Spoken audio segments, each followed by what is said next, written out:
Bienvenue sur la Freeride TV, nous allons vous présenter aujourd'hui le Fold Drive Assist, ce nouveau produit venu d'Australie qui va révolutionner votre matériel de foil.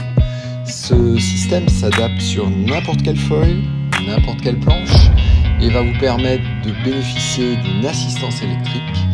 Philippe Axman, Rider Fold Drive, va nous montrer dans cette vidéo comment on l'assemble, toutes les petites subtilités de montage et vous donnera également énormément de conseils pour débuter à la fin de la vidéo. Voilà, donc n'hésitez pas à regarder, à accélérer peut-être les parties que vous connaissez déjà. Cette vidéo est très intéressante pour ne rien louper, pour bien monter votre Fold Drive et vous aidera sûrement à mieux débuter et à mieux démarrer votre apprentissage. Bonne vidéo.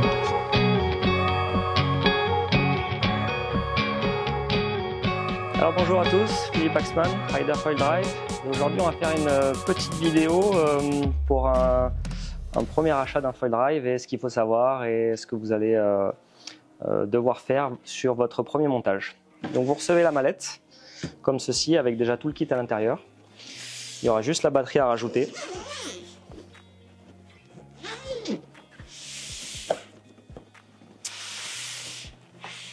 Voilà, avec l'intégralité du kit, les petites explications et le lien vers les vidéos YouTube qui sont en anglais mais qui vous présentent vraiment toutes les combines et tout ce qu'il faut faire et ce à quoi il faut veiller pour ne pas abîmer son matériel et qui dure le plus longtemps possible. Donc on va commencer par faire le montage sur la board. La première chose à faire, c'est de positionner votre mât avec les vis qui sont ici en M8 ou en M6 selon votre mât. Les nuts qui vont être vissés pour pas qu'ils se promènent dans la planche. Et donc des vis plus longues pour l'assemblage du système.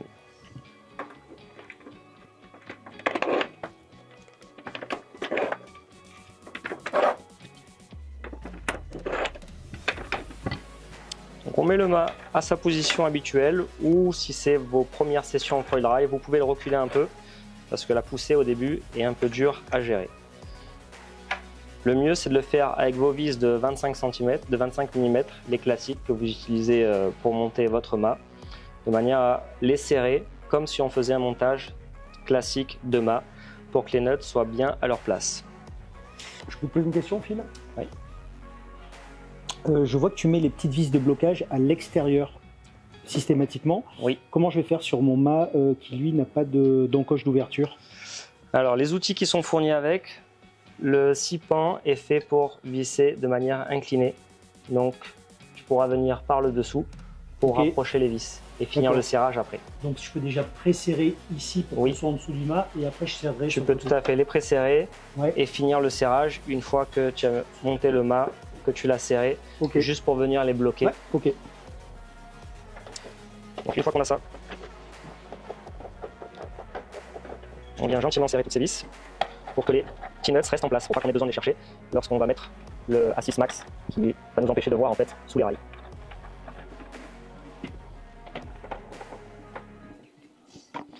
Voilà, c'est pas serré. Maintenant que ça c'est fait, on enlève notre mât.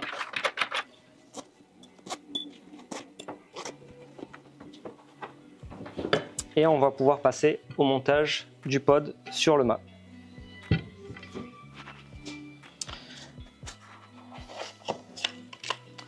Dans la mallette, on a donc les supports d'adaptateurs de mât. Donc suivant la taille de votre mât, vous avez la version longue ou la version courte qui sont fournis avec. Pour le mât Axis, ça sera la version longue.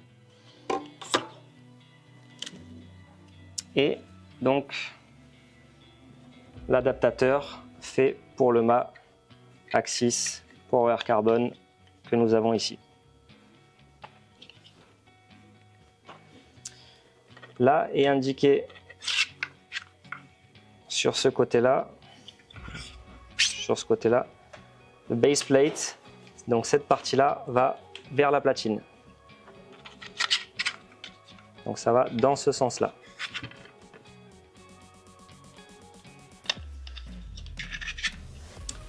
À l'arrière, il faudra vérifier à ce qu'on ait l'emplacement pour la vis, pour le départ du câble du moteur vers le base plate aussi, et la vis pour verrouiller le moteur vers le bas, vers le foil. Dans cette petite pochette, vous avez les petites vis, 4 petites vis pour venir serrer cette partie-là et qu'elle reste assemblée. Donc ça sera ces 4 vis. Donc 4 vis à mettre dans les 4 trous du support de pod.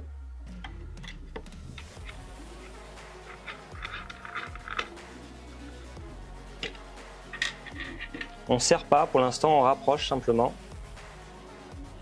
Parce que suivant la taille du câble qu'on a, il va falloir faire varier la hauteur. Ouais. Alors là, je ne l'ai pas fait, mais c'est bien quand même de graisser toutes les vis, surtout pour le premier assemblage. Du TFGel? Du TFGel, oui. Okay.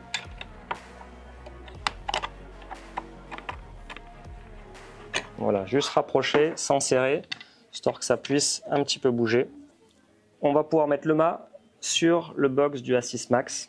Mais avant ça, on va d'abord remplir les rails de la board de mousse pour que le signal passe mieux. Là où il y a de l'eau, le signal a du mal à passer, le signal de la télécommande. Donc les espaces vides, on va bien les combler avec cette mousse.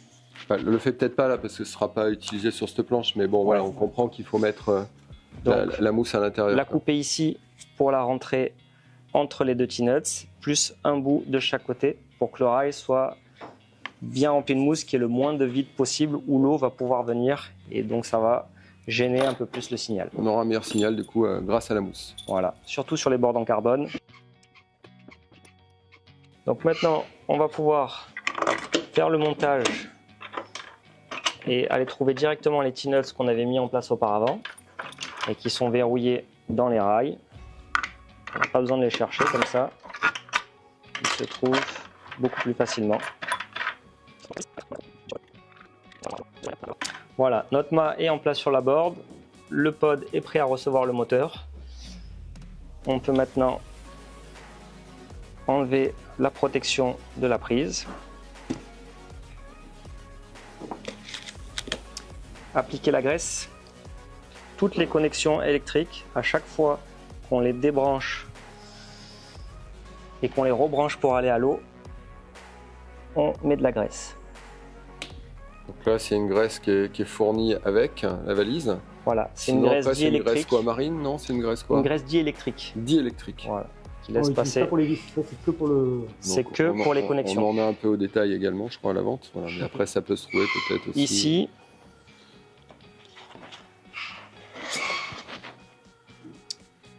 De ce côté-là, et bien sûr sur la batterie. La batterie, lorsqu'on va la mettre au fond, elle répartira la graisse dans la prise qui est au fond du box.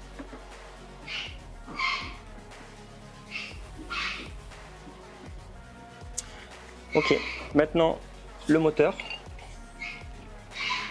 Donc avant de resserrer ces vis, on vérifie à quelle hauteur on va le mettre. Là on a un câble de 20 cm, donc il va être plus haut.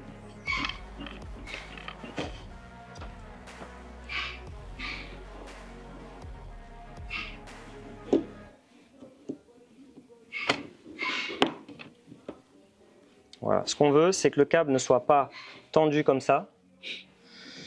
On peut aussi le faire passer derrière si on veut descendre plus bas le moteur. Au fur et à mesure qu'on progresse, on aime bien avoir le moteur le plus bas possible. Après, il faudra changer de câble pour passer sur un moteur à 15 cm. Mais l'idéal, c'est d'avoir un câble qui fait une belle courbe, à peu près comme ceci. C'est-à-dire que si jamais on veut essayer de le baisser un petit peu, comment on fait en fait? C'est gênant vraiment qu'il soit...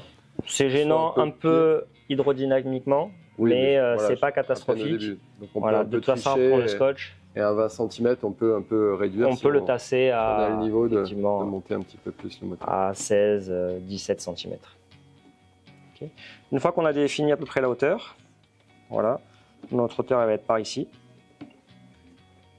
Le moteur, on va le mettre de côté. On va finir le serrage de cette partie-là. Ok, maintenant qu'on a serré cette partie-là, on peut mettre le moteur à sa place. Bon, pas très bien serré. C'est pas grave, on va pas aller naviguer. Voilà. Ça. Maintenant, on va donc toujours dans la même petite pochette de vis. Il nous reste ces trois là pour la prise à l'arrière et ces trois là pour fixer le moteur au pod. On commence par le dessus.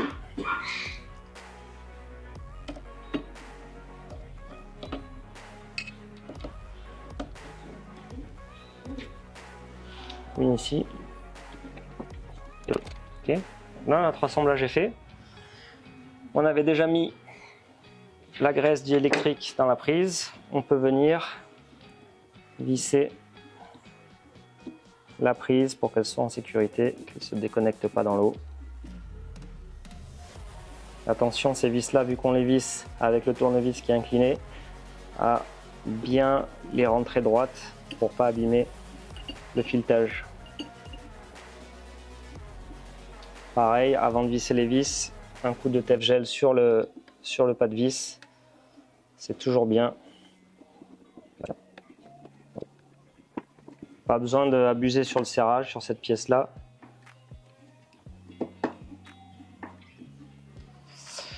Ok, là on a notre montage. Il nous reste à mettre le passe-câble et à le couper à la bonne hauteur. Donc cette partie là vient sur le bord de fuite. Et ça permet en fait que le câble ne se fasse pas abîmer par le bord de fuite du mât. Donc là il faudra le couper à la bonne hauteur. Et on pourra ensuite scotcher le tour si on veut vraiment avoir un montage qui reste bien en place. Ou ne pas le faire si on compte le démonter souvent. Voilà, pour le montage c'est fait. Il nous reste à mettre la batterie. Là, on a une Max Power, donc la plus grosse batterie. Dans sa housse de charge, qui est une sécurité anti-feu.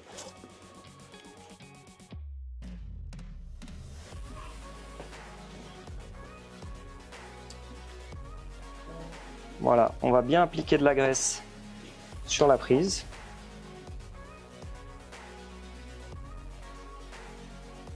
Pour que toute la connexion soit bien étanche.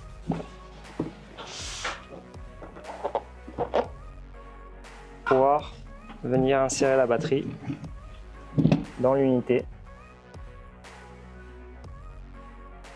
Comme ceci. Et maintenant on peut mettre le cône. Donc les deux cônes sont fournis avec. Le cône court pour la batterie sport ou performance sur la version slim. Et le cône long pour la batterie power.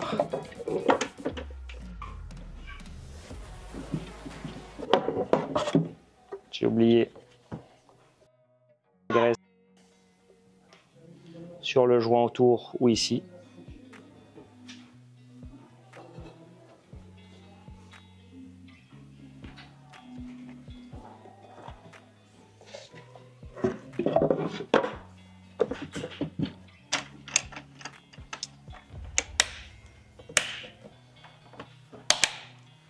Voilà, l'unité est montée.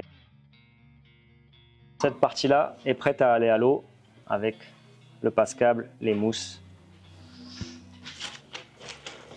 On remet la pochette pour allumer la télécommande. Je peux bien serrer ça.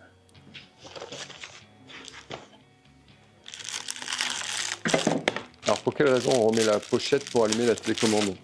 Pour pas se couper les doigts, si on appuie sur la gâchette par inadvertance, ça peut couper très fort.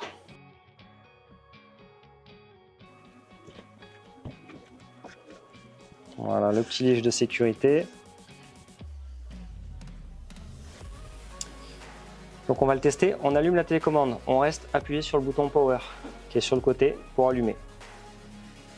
Elle démarre, elle est verrouillée, LCK lock pour verrouiller. Pour déverrouiller la télécommande, il faut rester appuyé 3 secondes sur le bouton cruise control qui est à l'arrière. On appuie, hop, c'est déverrouillé. Là, elle est prête. On appuie sur le bouton accélérateur pour vérifier et on est bon. Ok. Pour l'usage de la télécommande,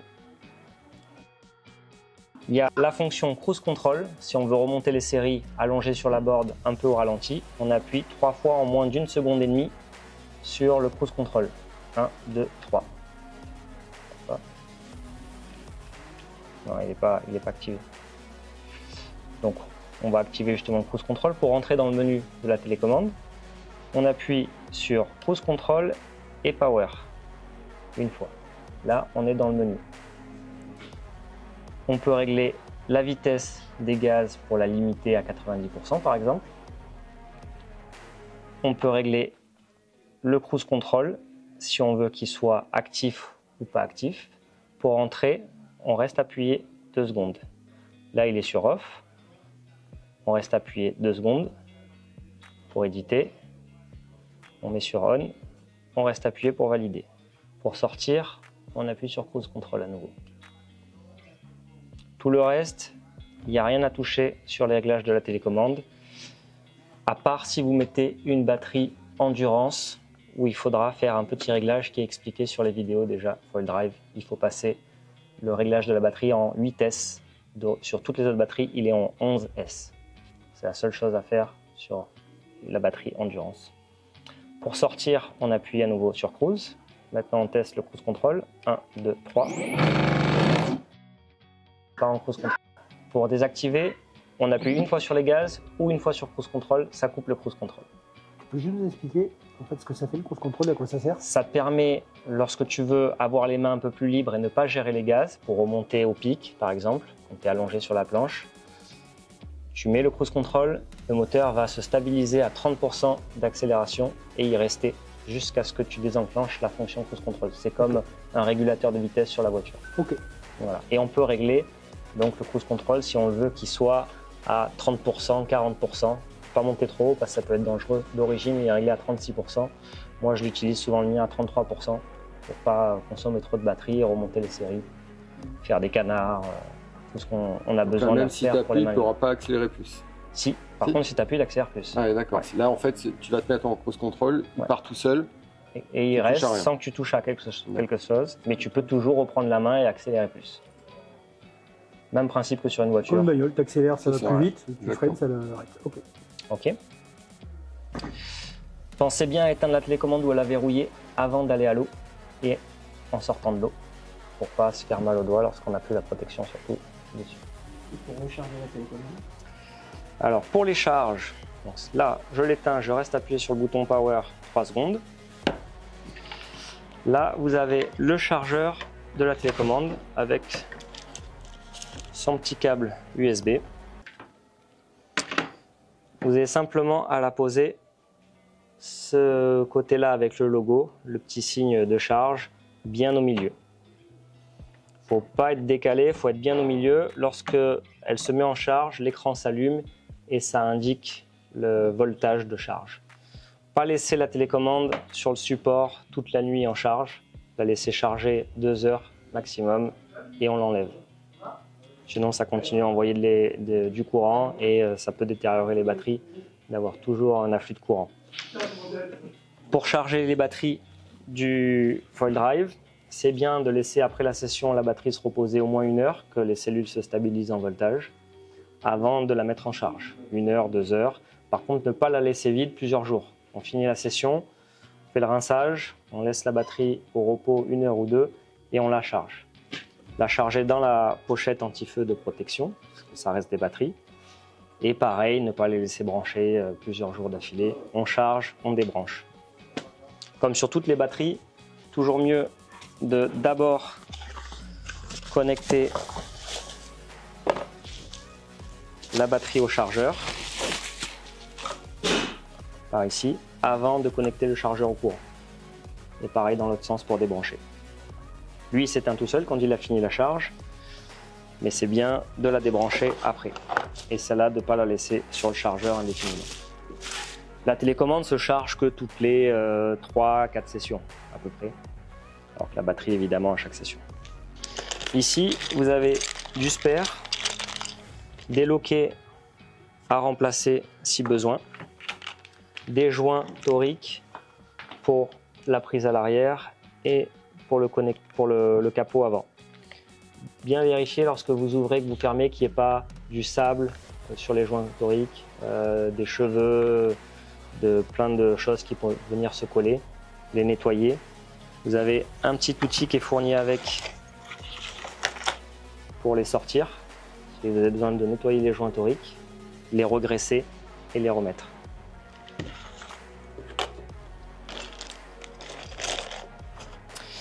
En fin de session, on sort de l'eau. Maintenant on a fait la session, on sort de l'eau. Qu'est-ce qu'il faut faire pour le rinçage? Donc première chose, on rince l'ensemble à l'eau douce, board, mât et moteur. Une fois que ça c'est fait, on va sortir l'hélice arrière. Donc pour ce faire, vaut mieux que le foil soit toujours monté sur le mât, c'est plus facile, et sur la board. Il y a juste à bien l'attraper et à tirer. C'est aimanté. On tire fort et bien droit. On rince bien l'intérieur du moteur. On rince toute cette partie-là aussi. On envoie de l'eau dedans dans les roulements pour bien rincer. Tout ça aussi, on rince bien. Il y a du sel qui peut sortir. Et une fois que c'est rincé, tout ça, on l'essuie avec un chiffon pour le sécher le mieux possible. Après, pour le transport, on peut le remonter. À la maison, il vaut mieux les laisser séparés, que ça sèche bien. Et on met un anticorrosif. WD-40 lanolin est conseillé chez Foil Drive. En France, c'est plus dur à trouver, mais on a des anticorrosifs qui font un petit dépôt de cire en fait et qui vont protéger les pièces pour pas qu'elles s'oxydent. Ce qu'on veut pas, c'est que cette pièce-là s'oxyde. C'est recouvert de résine époxy, on veut pas que ça s'oxyde. Et ça aide justement de le rentrer en faisant attention qu'on ne le met pas un peu de travers, ce qui rayerait et enlèverait un peu la résine. Pour que la durée de vie soit bien augmentée, ça tire fort, c'est un aimant, c'est assez puissant. Il vaut mieux vraiment bien mettre les mains et pas un tout petit peu les mains, parce que si on met un tout petit peu les mains, on peut se coincer les doigts. Alors que si on l'attrape bien, lorsqu'on le rentre, on ne le laisse pas repartir avec la puissance de l'aimant. On le freine et on le rentre bien droit. Okay. Faire ça avec la télécommande éteinte. Si quelqu'un appuie dessus ou quoi, c'est tout de suite l'accident. Donc voilà, bien rincer ça, bien rincer ça. Un coup de spray anticorrosif là-dessus et là-dessus. Protégez votre mât pour pouvoir mettre sur le mât. Et le rentrer en douceur, bien droit, pour pas que ça vienne rayer le Strator.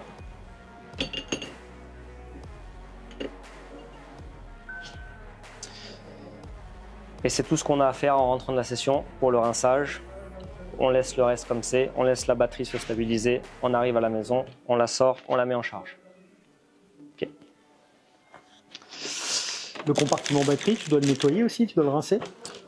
Non, l'intérieur, on envoie. C'est étanche, il n'y a pas d'eau qui rentre. C'est étanche, il n'y a pas d'eau qui rentre dans le compartiment batterie. S'il y a de l'eau qui rentre, c'est qu'il y a un défaut d'étanchéité.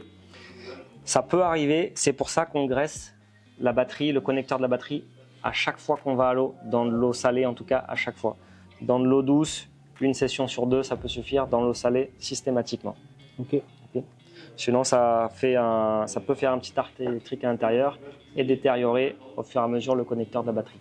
Est-ce que tu peux nous expliquer comment démonter l'ensemble? Alors pour le démontage, tout dépend si vous voulez laisser votre mât assemblé à l'unité du Foil Drive ou si vous voulez séparer parce que vous allez peut-être faire une session de wing plus tard et que vous allez avoir besoin de votre mât sans le pot dessus. Donc si on veut tout démonter, on procède dans l'ordre inverse de ce qu'on vient de faire, c'est-à-dire qu'on va d'abord démonter le moteur, défaire la prise, démonter le moteur, désassembler cette partie-là et dévisser le mât du Foil Drive de l'unité. Et là, on aura à nouveau notre setup comme il était avant qu'on fasse le montage. Moi, personnellement, sur mes setups, je laisse le mât assemblé à l'unité du Foil Drive. Je désassemble jamais cette partie-là. C'est-à-dire que sur mes mâts, il y a une vis qui est prévue dans l'unité du Foil Drive ici pour qu'il reste solidaire. Comme ça, lorsqu'on dévisse les 4 vis, on sort tout le système, si on a un mât dédié bien sûr, sans jamais plus déconnecter cette partie-là et désassembler l'unité du mât. Donc en fait, quand on veut aller à l'eau, il nous reste juste à mettre l'hélice et à mettre les 4 vis comme on ferait sur un mât classique sans foil drive dessus. Mais ça nécessite d'avoir un mât qui est percé ici ou de percer son mât à cet endroit-là pour mettre 2 vis en M8 par 20 qui vont permettre que les deux soient assemblés, et lorsqu'on dévisse les 4 vis, ça se désassemble pas entre le mât et le... Faut percer en M8, c'est comme un gros trou. Donc. M8 par 20, voilà. Bon, sur les mâts, à cet endroit-là, il n'y a pas d'effort, ça fait rien de faire ça. Et vous pouvez avoir aussi certaines marques qui font déjà des mâts pré-percés. Axis le fait sur leurs nouvelles platines, elles sont pré-percées pour pouvoir assembler le mât au foil drive, à l'unité directement. C'est quand même beaucoup plus pratique puisque à la fin de session, on va juste démonter les 4 vis, prendre tout l'ensemble, le ranger dans la housse et on n'aura aucune manipulation supplémentaire. Si c'est pas assemblé, ce qu'il faut bien faire attention, c'est lorsqu'on va dévisser les 4 vis du mât, c'est de ne pas tirer trop fort sur le câble parce que du coup les deux vont être désassemblés et lorsqu'on va le soulever, c'est la prise qui va prendre. Et ça, c'est pas bon parce qu'elle n'est pas faite pour supporter le poids de l'unité. Donc bien manipuler les deux ensemble ou mettre un petit scratch autour ou prendre une platine adaptée et la solidariser. Ce qui est le mieux si on peut se permettre d'avoir un mât dédié pour son foil drive. Pour quelqu'un qui la démonte pas comme toi, il faut quand même y remettre un entretien régulier de graisse ou... La prise arrière, une fois qu'on l'a bien graissée, connectée, on n'a pas besoin de trop y revenir dessus. Peut-être tous les quelques mois quand même, après plusieurs mois de navigation, l'ouvrir, remettre une graisse propre et la refixer pour la prise. Cette partie-là, entre le mât et l'unité du foil drive, il n'y a rien à faire, ça peut rester assemblé. Tant qu'on reste bien à l'eau douce, régulièrement, il y a quand même beaucoup moins de problèmes qui se produisent. Moi, les mâts, je les ai percés du coup, mes mâts dédiés. Comment tu procèdes? Parce que c'est à l'aveugle, comment tu peux... Non, dans il faut... le perçage n'est pas super évident à faire, effectivement. Il faut bien se repérer l'axe des vis. Hein, c'est aligné pareil. On a ces deux vis, ces deux trous qui sont prévus pour assembler donc, le mât à l'unité du foil drive. Comme ça, le montage reste solidaire. On a juste après à envoyer les 4 vis de platine comme on ferait classiquement quand on va à l'eau. Donc c'est bien de le faire peut-être pas la première session parce qu'il faut repérer où est-ce qu'il va se positionner sur la board, est-ce qu'on le met plus en avant, on a un petit jeu là hein, suivant les platines, et après donc de repérer en mesurant avec un outil précis où est-ce que va être le trou, le reporter, commencer à percer petit pour se rectifier s'il y a besoin, et après faire le trou en diamètre 9 du coup pour passer une vis en M8 et fraiser le dessus. C'est pas un travail à la portée de quelqu'un qui sait pas bricoler, mais quelqu'un qui sait un peu bricoler, c'est tout à fait accessible, il faut juste les bons outils. Forêt de petits pour commencer, on va dire 3-4, forêt de 9 pour le trou définitif et fraiseuse pour finir. Et il faut se permettre d'avoir un mât dédié, mais du coup en faisant ça on a le système qui est entièrement solidaire et qui sera beaucoup plus facile à manipuler. Ou on achète tout simplement un mât avec une platine dédiée chez Axis. Le mât avec le mât alu. Le mât alu a une platine dédiée pour le foil drive, c'est encore le plus simple. Un petit aparté sur l'hélice. Donc le kit est livré avec hélice double pale. On peut mettre une triple pale. L'avantage de la triple pale, c'est qu'on a un peu plus de puissance au départ et de raccroche lorsqu'on vient reposer dans l'eau. Après, en termes de consommation, c'est assez similaire parce qu'on va utiliser le moteur un peu moins longtemps parce qu'on a plus de puissance, mais il va consommer plus d'énergie. Donc, grosso modo, la consommation reste à peu près pareille. L'agrément est un peu meilleur. Pour décoller des petits foils ou les gens un peu lourds, c'est mieux la triple pale. Pour les gens un peu plus légers, ça fera vraiment très peu de différence. Voilà. C'est à essayer au choix. Il n'y a pas du tout de prérequis ou d'obligation d'avoir une triple pale. C'est bien là, tout ce que tu nous as expliqué. Écoute, encore un petit truc là sur l'application, ouais, je crois. Ouais, vous avez une application pour iPhone et Android, téléchargeable donc sur le Google Play ou l'App Store. Ça va vous permettre de faire des réglages un peu plus poussés sur l'unité. Donc déjà d'indiquer votre niveau de practice. au niveau de pratique. Si vous êtes débutant, de brider un peu la puissance au départ, parce que ça reste quand même un engin assez puissant. Pour apprendre, souvent on est un peu lourd sur la commande des gaz et c'est ce qui fait qu'on perd pas mal de temps. Il vaut mieux être doux sur les gaz, assez précis, assez doux, mettre un coup de gaz assez important pour partir, mais tout de suite relâcher pour pas que ça accélère trop fort et après ça sera trop compliqué à partir en haut du mât, à monter en haut du mât. Donc ça, on peut régler la puissance. On peut régler sur l'application. Donc pour l'ouvrir, il va vous demander de scanner la batterie et l'unité. Il y a des QR codes. On va scanner ce QR code et le QR code qui est de ce côté sur la batterie pour que l'application se connecte à l'unité principale et qu'on puisse modifier les paramètres. La puissance, le boost. Donc vous avez la possibilité de mettre jusqu'à 20% de boost, c'est-à-dire que lorsqu'on accélère à fond, pendant 12 secondes, ça va, au lieu de mettre 100% de gaz, ça va mettre 120% de gaz. Et ça aide, ça consomme de la batterie évidemment, mais ça aide pour les départs ou pour les personnes lourdes ou pour les petits foils, où on a besoin d'avoir vraiment plus de puissance. Ce n'est pas disponible sur la batterie Endurance, sur les 3 autres batteries. Performance, Power et Sport, le boost est disponible jusqu'à 20%. Et après, vous pouvez régler aussi la latence, c'est-à-dire le temps que met le moteur à couper lorsqu'il perd le signal de la télécommande. Lorsqu'on tombe, lorsqu'on a des boards avec un signal qui passe pas super bien, des boards en carbone par exemple, on peut vouloir augmenter la latence pour pas que ça coupe lorsqu'on fait des canards qu'on passe sous l'eau. Mais c'est pour les gens déjà qui savent bien rider. Sinon, il vaut mieux laisser la latence comme elle est réglée à 330 millisecondes pour que ça coupe assez vite. Lorsqu'il perd le signal qu'on tombe, il va couper assez vite, la board ne va pas continuer. Donc ça, c'est le genre de réglage qu'on peut faire sur l'application. Autre chose, il va falloir utiliser l'application uniquement pour les gens qui ont la batterie Endurance, donc qui est en 28 volts, qui n'est pas sur le même chargeur en 40 volts. C'est la seule batterie de la gamme qui est en 28 volts sur les versions Slim ou Max. Pour mettre cette batterie, il y a une manipulation à faire. Il faut se connecter avec l'application, lui indiquer qu'on passe sur une batterie Endurance et modifier les paramètres de la télécommande pour mettre la batterie en 8S. Toutes les autres batteries sont en 11S, le nombre de cellules en série, en parallèle plutôt. Donc ça, il faudra lui indiquer qu'on passe sur la batterie Endurance, uniquement pour ceux qui ont la batterie Endurance. Les autres, il n'y a pas besoin de faire cette manipulation. D'origine, tout est déjà réglé, le boost est déjà à 10%, la batterie est déjà réglée en 11S dans la télécommande, la latence est déjà à 330 millisecondes. Tout est prévu juste pour aller à l'eau, à part pour la batterie Endurance, où il y a cette manipulation à faire. Application plus télécommande. Ok, 2-3 petits conseils donc pour les débuts, notamment les gens qui parlent d'un défaut de signal des fois avec les planches carbone. Ouais, pour les planches carbone, il y en a beaucoup.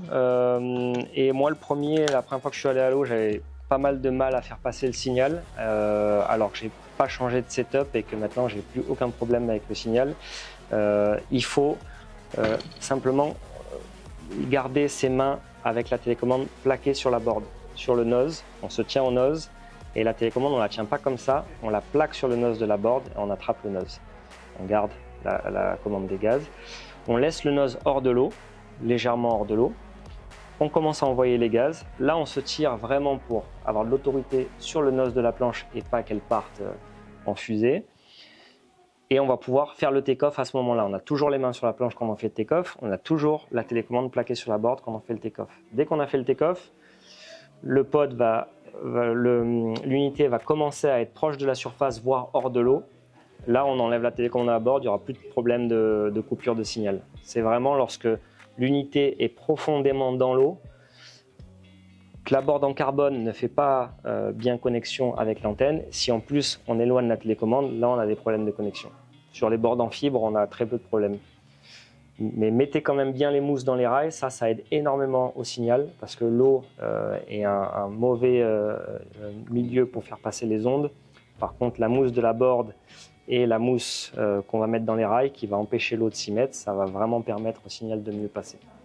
Donc ça fait bizarre les premières sessions sur les boards en carbone, le signal, on va dire les 2 premières sessions, mais on s'y fait très vite, à part certaines boards qui ont aussi les rails en carbone. Il y a certaines boards qui ont les rails en carbone. Là, effectivement, le signal passe très mal et une antenne arrive pour ça, justement, spécialement pour ces boards-là, une antenne externe. On aura un petit fil avec une antenne qui va se positionner. Mais c'est vraiment pour 2-3% des boards full carbone plus rail carbone. C'est assez rare à rencontrer, mais il y en a quand même. Voilà. Un petit accessoire pour ceux qui veulent utiliser le foil drive comme assistance pour des downwind à la pagaie. Vous avez un petit support aussi où on peut mettre la télécommande à l'intérieur et du coup avoir la gâchette au pouce ou pour les gauchers au bras ou le droitier de ce côté-là, comme vous voulez, mais qui peut être une assistance pas mal. Ça nécessite d'avoir une board qui a le signal qui passe pour le faire, donc ça peut être toutes les boards en fibre ou carrément il faudra l'antenne externe lorsque les boards sont un peu coulés. Après souvent à la pagaie, on a des boards qui flottent pas mal et le signal a moins de difficulté à passer. Justement, puisqu'on parle des boards un peu plus adaptés pour le foil drive qui vont permettre en fait surtout d'économiser de la batterie. Ça va être des boards qui vont bien glisser, donc avec une carène assez tendue, pas beaucoup de rockers, pas des boards de freestyle en wing, des boards plutôt tendus, un peu de longueur, entre 5,0 et 5,5 et pas trop large. La largeur ne nous aide pas beaucoup, on peut même avoir une board de 30 litres, si elle est tendue, longue et fine, ça va bien décoller même pour quelqu'un qui a un peu de volume, un peu de masse. Par contre, une board avec beaucoup de rockers, large et courte, là on va vraiment cramer pas mal de batterie. Ça marchera quand même, on décollera. Du moment qu'on a le bon foil, on décollera des moins petits foils. Il faudra mettre des foils un peu plus gros, mais ça décollera. Par contre, on va bien vider la batterie. Alors qu'une board longue, fine et étendue, on va vraiment économiser de la batterie et pouvoir décoller facilement des petits foils. Alors, le choix des foils par rapport à... Les foils, alors pour les premières sessions, déjà on ne prend pas des trop petits foils parce que le take-off prend du temps à acquérir et la transition entre moteur et en haut du mât, c'est-à-dire sur foil, nécessite quelques sessions pour s'accoutumer parce qu'on a quand même, lorsqu'on est à la télécommande, beaucoup de poussées à contrer, surtout qu'au début on est souvent un peu trop lourd sur la commande des gaz. Donc plus on est lourd, plus on va devoir mettre du poids en avant pour compenser la poussée du moteur. Par contre, lorsque le moteur sort de l'eau, cette poussée elle s'arrête instantanément, même si on laisse les gaz, hein, évidemment, on brasse de l'air. Et là, bam, on va aller cracher parce que du coup, on a beaucoup trop de poids à l'avant. Donc déjà, plus on ralentit avant de faire cette transition, moins on aura de changements d'appui importants à faire et ça sera plus facile.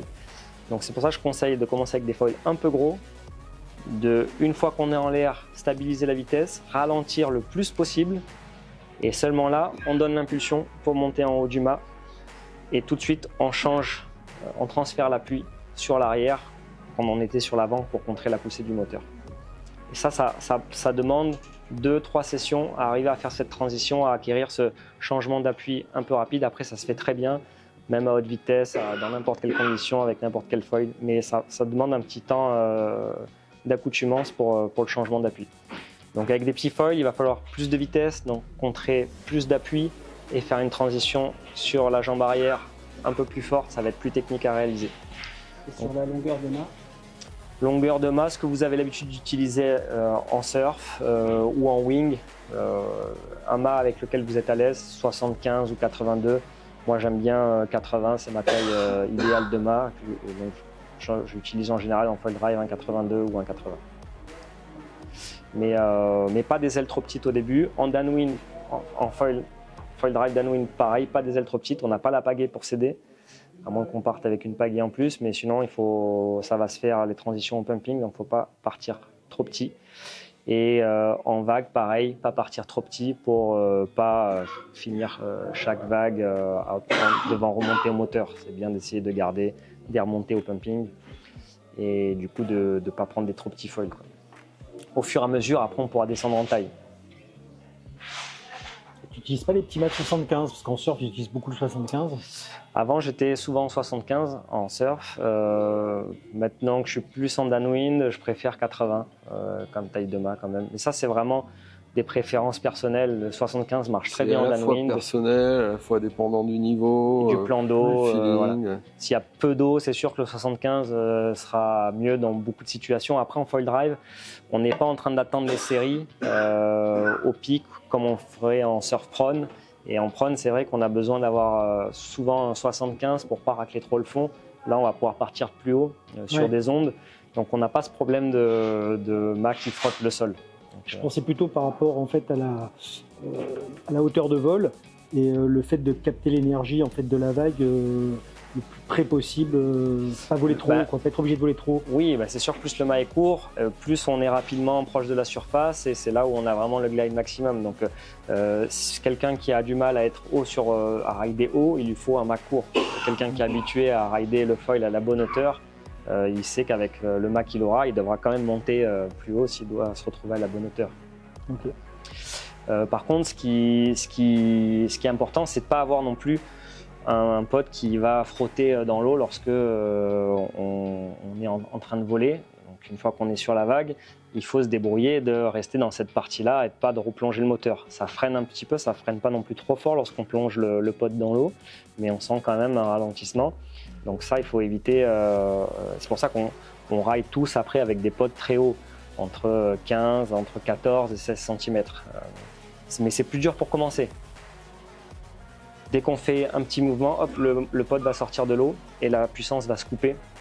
Donc vaut mieux d'abord apprendre avec un pod à 20, 25 pour les plus débutants, mais pas à 15, et au fur et à mesure le remonter et arriver jusqu'à 15 qui est à peu près la taille qu'on utilise tous pour avoir le pod qui nous gêne le moins possible. Mais à ce niveau-là, on se sert que du moteur pour décoller.